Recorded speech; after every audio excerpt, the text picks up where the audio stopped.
Hello and welcome to our new podcast. My name is Sindre. And I'm Renate. In this podcast we are going to recommend you a bunch of different television shows, video games, books, movies. At least that's our intention. Yeah, we'll see how it goes after a bit. Maybe we'll just start rambling about anything. Just a little background info on us. We have been dating for, me and Renate have been dating for about 8 years. We're from Norway, and we just had our first child, little baby girl. And we all live together in an apartment. What? You said we have been dating for 8 years. Oh yeah, we've been living together for about as long as that. Death. Yeah, excuse my English. About as long as death itself. On that note, let's start talking about our first recommendation.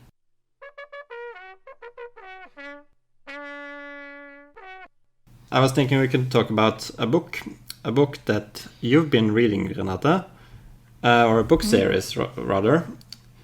It's 3 books written by Norwegian author Maja Lunde. They're also pretty popular internationally, and it's the first book in the series is The History of Bees. The second is called Blue in Norwegian, or Norwegian word for blue, but in English it's The End of the Ocean. I think that's a better title.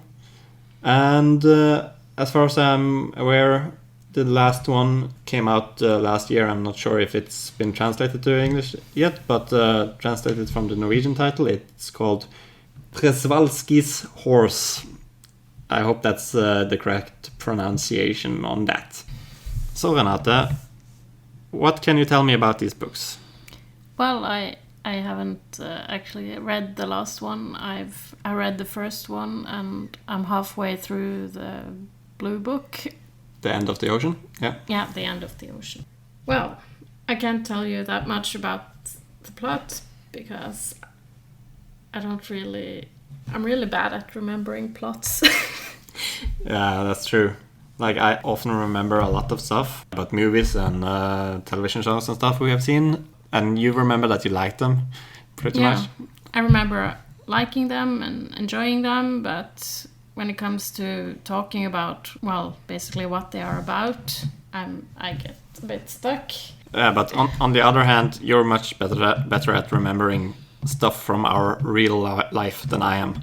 So that's probably a better use of your memory, but that's just the way our minds work. It's like there's nothing to do about it. Yeah. We help each other. I help you remember movies. You help me remember stuff from my life. Well, okay, if you take one of the books that I've actually finished reading, The History of the Bees, was that the name? Yeah, The History of Bees. Of Bees. Yeah, well, it's divided into 3 parts, where one happens in the past, history-wise. And the other is in the future from here? Yeah, there's one in the future and one in the near present, I think. Slightly in the future? Yeah, it's like they've just... the bees have started dying out.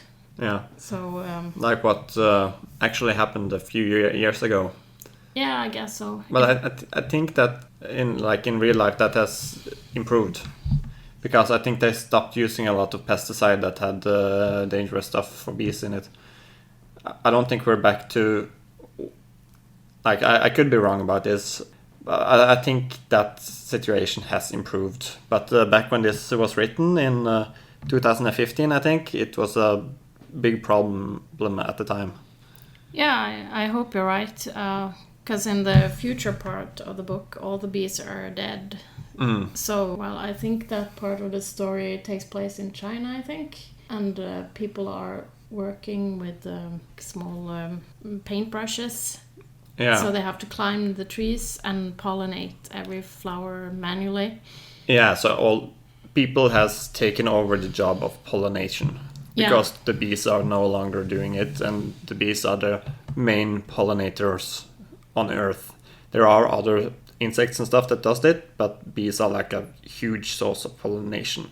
Yeah, and it's all like a post-apocalyptic society where only the places where they still have trees to pollinate, there are like societies and... So there's like huge wastelands without plants and stuff where there's no... Yeah, so the whole society has basically collapsed because of the death of bees. That's really interesting. And like there's not a lot of post-apocalyptic stuff that revolves around the flowers. No, but it's kind of scary too because it's somewhat realistic, I think, that these things could happen if we don't preserve the bees.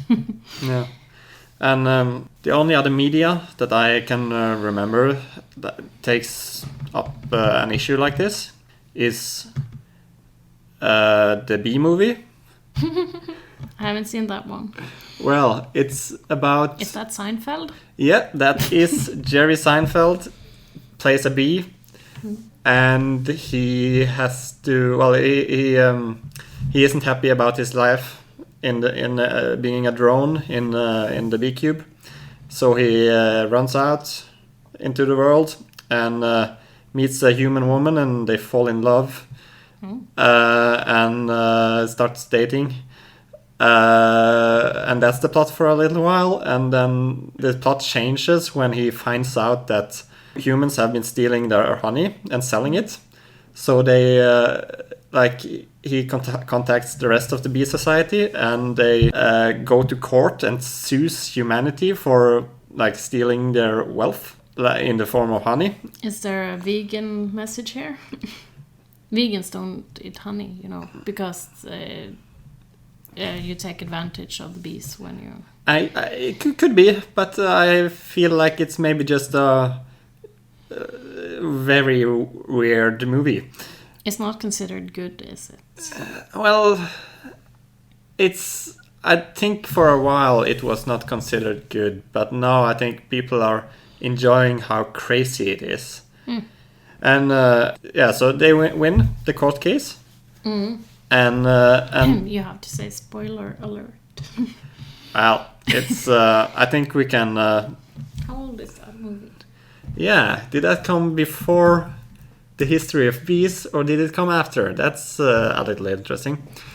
I'm gonna look it up. Yeah, well, you're looking it up. So they win the court case, and so all the bees in the world get rich, and so they stop working because they can just use their money because they have won this huge settlement against humanity. So they stop working and stop pollinating, and the whole world starts dying.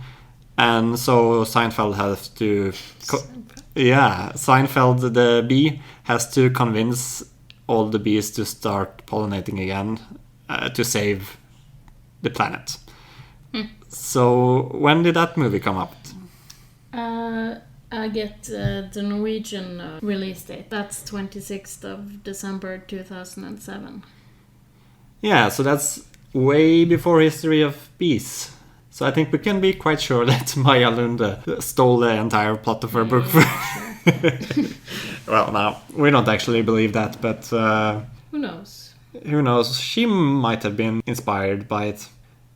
How about the sequel, The End of the Ocean? What's that about? Well, that's about the end of the ocean. Is it set in the same world as History of Bees, or is it a spiritual sequel? Maybe a spiritual sequel. Yeah, so there's not bee issues in this one. Not as far as I've read. I'm halfway through it, but it only consists of 2 different stories. The first book had 3 different stories that were tangled together. Mm-hmm. And this is like one that's present and one in the future. So again, it's the present story. It's about a lot of local government and how they affect the local environment. How the local governments affect the local environment. Yeah, in like maybe it's a Norwegian thing, but with waterfalls that they are putting in pipelines down to power stations, and there are local protests and. Yeah, in Norway, a lot of our power comes from waterfalls and moving water, because we have a lot of mountains, and snow melts on the top of the mountains, or there's rain there. So there's a lot of waterfalls and rivers and stuff like that. So that's where we get most of our power from, and we use power stations. We use like dams and stuff like that to get power from them. Yeah, pretty much. Yeah, so that is what's happening in the present in the book. Mm. So how does that affect the future part of the book? How does that end the ocean? Well, there's water shortage all over the world, so... So have the local governments in Norway like taken all the river supply and there's no water coming out of the oceans? I don't think that has anything to do with that, because it's basically about a family that's on the run from maybe fires. And because it's too dry. Yeah, it's dry everywhere, so they are going to like Central Europe, and there are like it's again post-apocalyptic with like camps where they can go and get healthcare and water, but then these camps are sort of gradually closing down as there's less and less water, and families are split up because of the catastrophes, and yeah.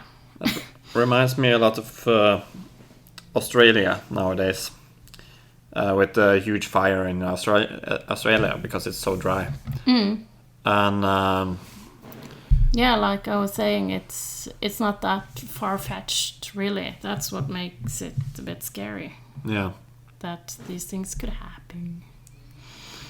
Maybe. So the first book is called History of Bees, and it's about the bees dying out. Mm. The second one is called The End of the Ocean, and it's about water shortage on a global scale. Probably. I have only read half of it.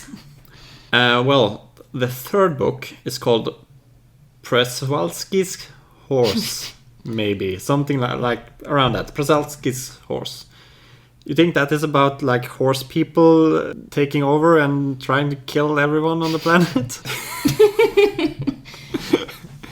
Maybe we should move on to something else. So we've been talking about books. So do you want to talk about a movie, music, a video game, or a television show? TV show. Okay, I was thinking we've been watching a lot of a show called Harmonquest lately. So I was thinking we can talk a little bit about that. Is that a TV show? It's maybe a streaming show, but I just call all of that TV shows. Okay, let's call it a TV show. So, Harmonquest is about the writer Dan Harmon. He's famous from writing Community and Rick and Morty. And he and a bunch of his Hollywood friends gather on a stage in front of a live studio audience. And they play the role-playing game Dungeons and Dragons with a dungeon master called Spencer Crittenden. And then later, after they have recorded it, an animation team takes the audio from that recording and they animate around it. Well, they always have a guest player in the studio, and they ask that person if that person has any experience with Dungeons and Dragons from when they were kids, for instance, if they've played with their friends. So, how's your Dungeons and Dragons experience?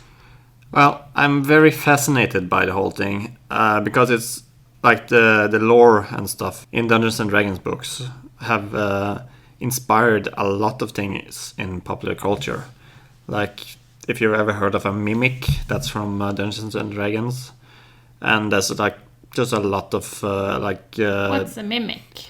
Oh, a mimic is most often a chest, like a chest full of gold, but it's not actually a chest. It's a creature that has disguised itself as a treasure chest. So when the adventurer walks up to it and tries to open it, it jumps up and tries to eat the adventurer. Like, the lid is actually a mouth, so it's just full of teeth. And it tries to grab the person who thought they were going to get a treasure, and instead they are getting a battle. There are other forms of mimics as well, like a door. That you think it's a door and you try to go through it, and it's actually a mimic, and it jumps out and tries to eat it. Yeah, I think I've encountered them in some video games. Yeah. So that's, I think, from Dungeons and Dragons, and a lot of video games have taken mechanics from Dungeons and Dragons and similar board games. So there's just a lot of influence in popular culture that comes from Dungeons and Dragons. And I watched a bunch of like YouTube channels that have like often comedians that have recorded themselves playing it, and I've heard some podcasts about it and stuff like that. I even own some books that I just read about, like there's different monsters and stuff you can put in the game. Didn't you attempt playing online too for a while? Yeah, I did it as well. I played it 2 times. At least one of the times was very fun. You need a good game master as well, I think, to make it work. Yeah, we tried playing it once. Yeah, I remember. And I was not a good game master, and we were just 2 people, and that's not... You didn't really play. I was the only player, and I was really tired, so I was trying to put my character to bed all the time. Yeah. It wasn't that much fun, really. No, and a lot of the problem was that we were only 2 people, and I was the game master, so not a player, just the person running the game. So it was just you against me, sort of. And normally it would be me against like 2 or 3 or 4 people, and not really against either. No, but like I would be controlling all the monsters and stuff. And if there was a group of people, that group could talk amongst themselves and ask like, oh, what should we do and stuff. It's not ideal to just play one person versus a game master, particularly if that game master has never done it before and is not good at it. Yeah, and I may not share your interest and enthusiasm for Dungeons and Dragons. I mean, I tried, but... Yeah. Maybe we can try again some other time when our daughter is a bit older, and then we have more players that can cooperate. Yeah, we just made a child so that we could be nerdy with her. Yeah, we made another nerd to be nerdy with. Yay. Well, so with that Harmonquest show, that is like you like it too, right? Even though you're not into Dungeons and Dragons, really. Yeah, it's funny. It's a good show. It's a bit different than other things I'm watching. Yeah, because they are comedians and good improv artists, so it's fun to watch what they come up with in a dangerous fantasy situation, and it's also fun to see someone animate it to make it look like it's a fantastical fantasy show when they're often doing really strange things in these situations. I would recommend looking the show up and seeing for yourself if you have any interest in anything I've been talking about.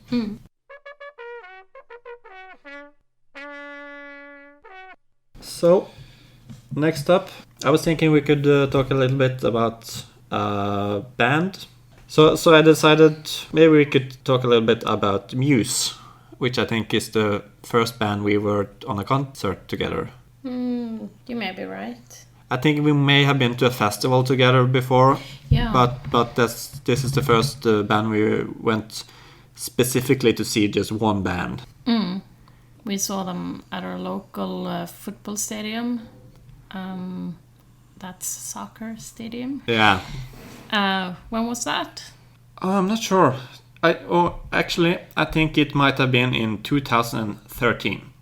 Okay. The reason I remember this is because they were playing the Doctor Who Teams song during audio tests. Soundcheck, yeah. Yeah, and I remember it specifically because this is the year it was a 50th anniversary of Doctor Who, and I think that is sort of why they were using that song to test the audio. Yeah, and they are Brits, so they probably have some kind of relationship with Doctor Who. Yeah, and they also seem kind of nerdy, like specifically like sci-fi nerdy. Yeah. Didn't they have a robot on stage during that concert? Oh yeah, they did. They had a very big 50s, 60s robot. You remember what song they used it on? I don't know. In my head, I was thinking about they had this song that went something like "Unsustainable." Unsustainable. Yeah. Yeah. So maybe that was the robot talking.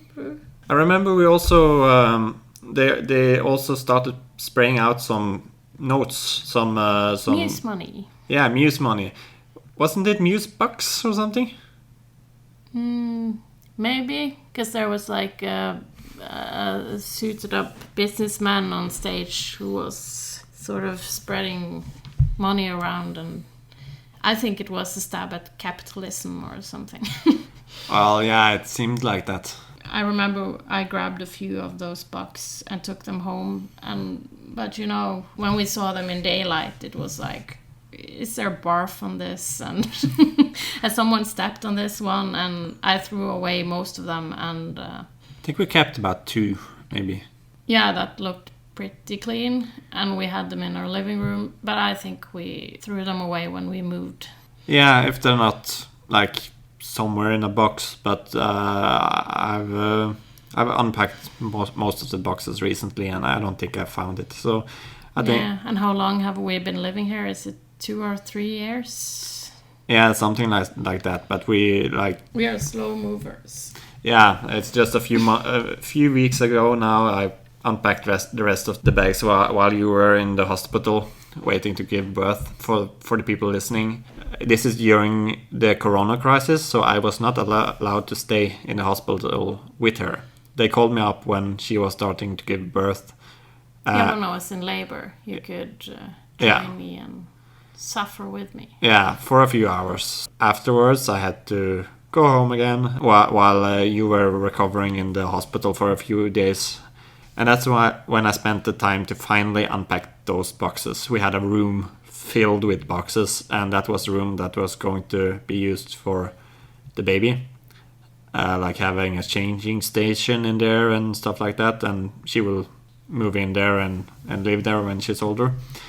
And that room was just filled with boxes, so I had spent a lot of hours while they were still in the hospital and just moving out. But I did not find any Muse bucks. You realize you said the C word, right? No, Oh yeah.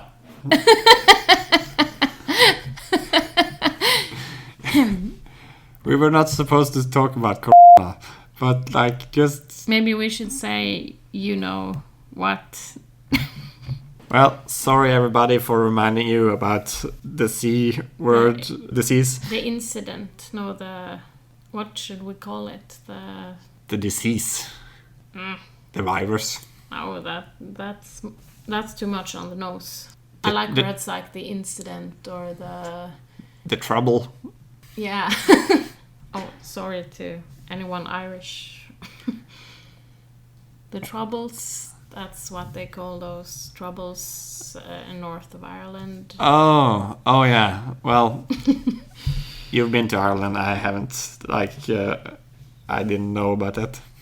Well, I did know about that. I just didn't know that's what it was called. I think so. I think that's something I remember from school, but... Yeah. From what I've understood, you were better in school than I were. Probably. So, back to Muse. Do you have any favorite songs? Or? No. To be honest, I haven't paid that much attention to Muse in a few years. I was listening to them up to the... what's that album called? Second Law? I think that's the last one I listened to. I think they released one recently. Well, they had one called Drones that I haven't listened to. And then they released another one after that was sort of retro and with 80s and synth vibes and stuff like that. And I just got the feeling that they were trying too hard. Because I was listening to it and I was thinking, I probably should like this. I don't like it. But maybe I should have given it a chance. But well, to be fair, I did choose Muse on purpose because I knew you were a fan, but not like the biggest fan. I wouldn't call myself a fan. Come on. Yeah, well, I chose a band you like, but that is not one of your top choices in music, because I was thinking like this is the first episode we're doing, so I'm going to wait with the David Bowie talk and the Sagman and Seromancer talk to when we have gotten a little bit more into recording and are better at it. Well, I'm really not that comfortable with talking about bands I like, really, because it feels very personal, and I don't like recommending bands either, because I'm thinking that it's sort of my thing. It's too personal about yourself. That I have noticed that when I've introduced you to friends or something, and I've said, "Oh, she's really into this," and you haven't seemed too happy about it. No, I feel it's personal, and I don't really expect others to appreciate it the way I do. It's like with my favorite band, I've been listening to it since I was 16 years old, and they've been with me. I mean, I'm soon to be 36 now, so they've been with me through up and downs in my life, and I'm not the same person as I was when I started listening to them, and but they are still very dear to me, but I don't expect to play them to someone else my age now who have never heard them before, and I don't expect them to get any out of it, and people may say, "Oh, sounds interesting," but you don't really know if they just say it to be, because they want to be nice.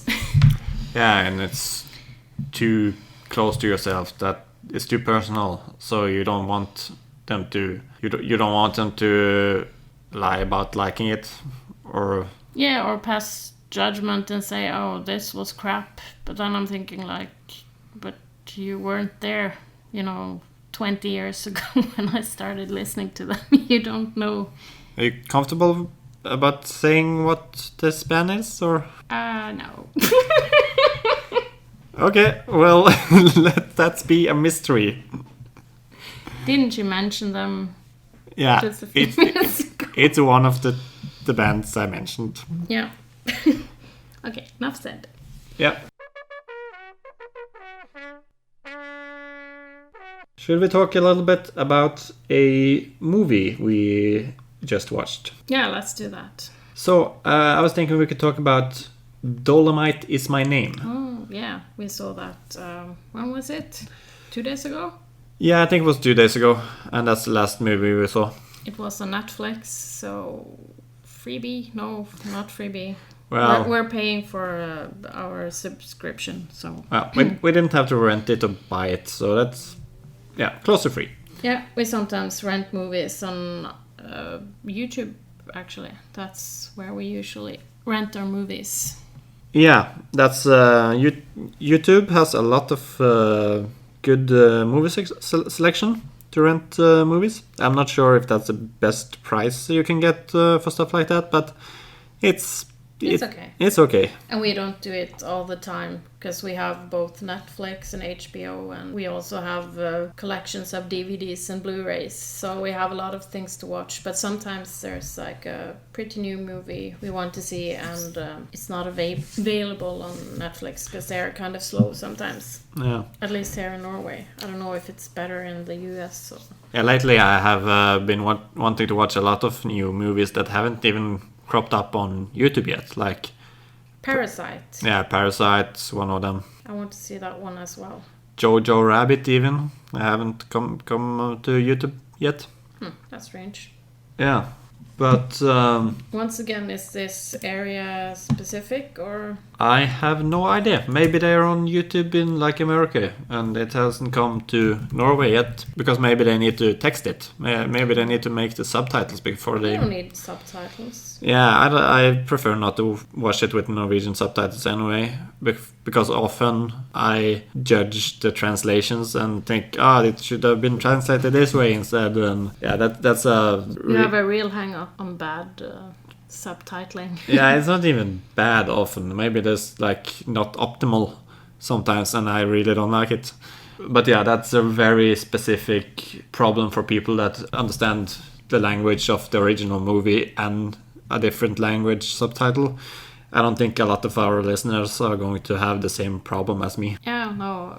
A lot of people don't like subtitles, period.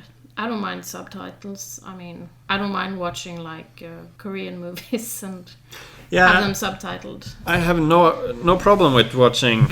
We grew up with subtitles, so... Yeah, like when you're Norwegian and want to watch English movies, when you're young, you have to read it in Norwegian subtitles. So that's like something that's much... Not now. It used to be like that. When you're young? Yeah, but I mean nowadays you can choose if you want Norwegian subtitles or English subtitles or no subtitles. Yeah. So this is like from when we were younger and we didn't have the same... Well, what I was mostly talking about is you have to watch it like that to understand it before when you're so young that you haven't learned English yet. Like in Norway, it's very common for every adult to be pretty good in English. But like when you're 10 maybe, you are not going to be able to understand everything they are saying in a Hollywood movie. I think that has changed a lot. I hear children now talking English and they sound really great because I think they start earlier now than we did. Yeah, well that's the same as us and our parents' generation and grandparents' generation. It's just getting younger and younger how quickly people are learning English. Yeah, I think I started learning English in like 3rd or 4th grade. I can't remember. But now I think they start in like 1st grade or maybe earlier. So it's understandable.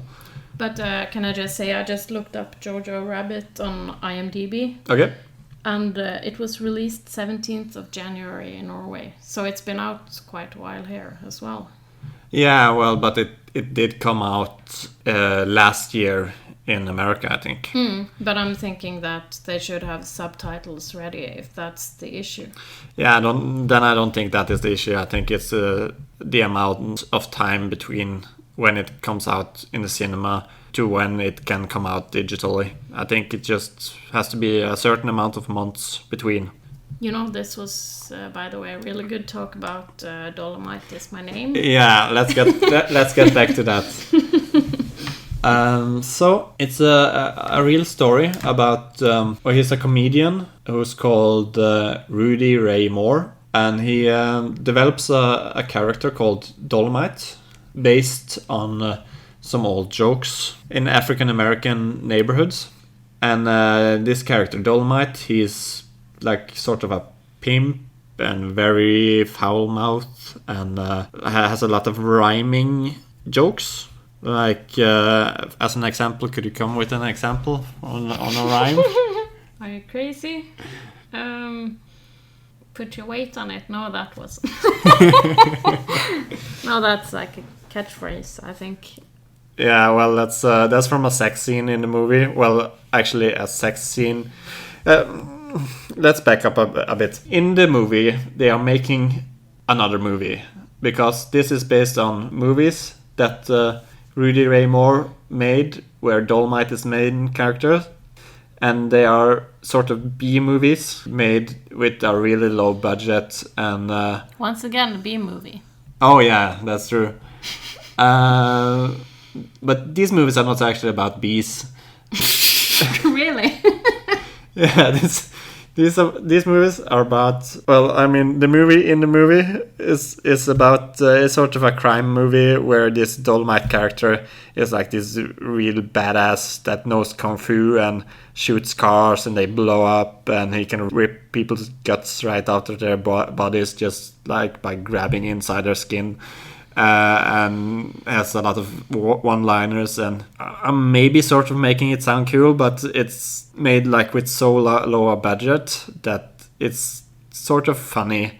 And from watching the movie about how these movies were made, I think that they also tried to make them funny. They knew they didn't have the budget to make it actually cool, so they played on the irony part of this. Yeah, and they even said in the love scene that he thought it was too cringy to actually make a realistic love scene. So instead they made a funny scene where the ceiling fell down on their heads and the whole room was rocking. And yeah, and Dolemite is shouting, "Put your weight on it, put your weight on it," through the entire scene, and everything is crumbling and explosions are going off, and that's was written in the manuscript as a tender love scene, but they filmed it like that. It was funny in the biopic. It looks like it could potentially be funny in real life. I haven't seen the actual movie. We did watch an actual Dolemite movie, Disco Godfather, before we saw this biopic about the making of the first Dolemite movie. And in a scene in this movie, he is a disc jockey on a very popular discotheque, and he's shouting to the disco dancers, "Put your weight on it! Put your weight on it! Put your weight on it!" So that's a reference to his first film.